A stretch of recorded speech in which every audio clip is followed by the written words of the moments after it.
Chess classes for toddlers, Mozart for babies, and swimming lessons for newborns. Society's obsessed with creating the best environment and providing every opportunity for children today. Parents are under extreme stress to be the perfect parent, whether it's helping your kid with their homework or teaching them manners in a restaurant. Everyone has something to say about your parenting methods. Social media makes it even more difficult. People can publicly humiliate and shame you with pictures or videos taken out of context. Last time on Reaction Reset, we talked about perfectionism. This time we're talking about the impossible standards of trying to be the perfect parent. In the 1950s, an insightful pediatrician and psychoanalyst named Donald Winnicott noticed the frustration of parents who were trying to turn their fantasy family into a reality. He originally looked at mothers, but a recent book by Bruno Bettelheim has extended that out to both parents.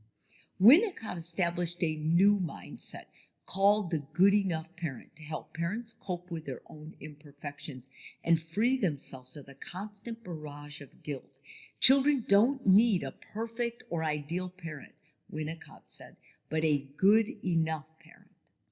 A good enough parent is well-intentioned, reasonable, and respects their children. It's not a second-best parent, but a parent who recognizes that they will make mistakes because they're human. Here's a few other qualities of the good enough parent. A good enough parent sees their child as their own person. Children are not a mini version of the parents. The parent's job is to understand their child, their personality, and their interests instead of assuming their child will be just like them. Unresolved feelings of not being good enough projected onto your child can emotionally cripple them. A good enough parent does not expect their child to be perfect. Your child will probably say hurtful things to a friend, refuse to practice an instrument, fail a test, or lie about a broken vase at some point in their life, just like you did as a child. Your job isn't to prevent your child from making the same mistake twice. Your job is to help your child realize why it was a mistake.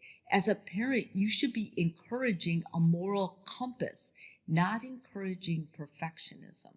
A good enough parent meets the basic needs of their child and helps provide some of their wants, but they don't give more than that. A child wants everything, but they don't know what they need. Parents must understand this childish mindset and help them develop a more mature one. Most of this involves setting boundaries and saying no, and most of all, letting your child experience failures. That brings me to our next one. A good enough parent doesn't try to protect their child from everything. Letting your child experience consequences without coming in to rescue them is the sign of a good parent, not a bad one. Recovering and learning from a mistake is a skill that will benefit your child the most in their life. If your child forgets their lunchbox at home, you are doing them a disservice by rushing out of your work to take their lunch to them. A good enough parent recognizes that it takes many mentors to raise a child. Your children will love you deeply as their parent, but remember that you play only one role in your child's life. Your child will find friends, spouses, teachers, and mentors who are important for their emotional growth. You are not the only one influencing your child, nor should you be. There is nothing like raising a child. Every day your child will change, keeping you on your toes. To expect yourself to know the perfect method of praise or discipline or the perfect words to say when they fail or feel insecure is attempting the impossible.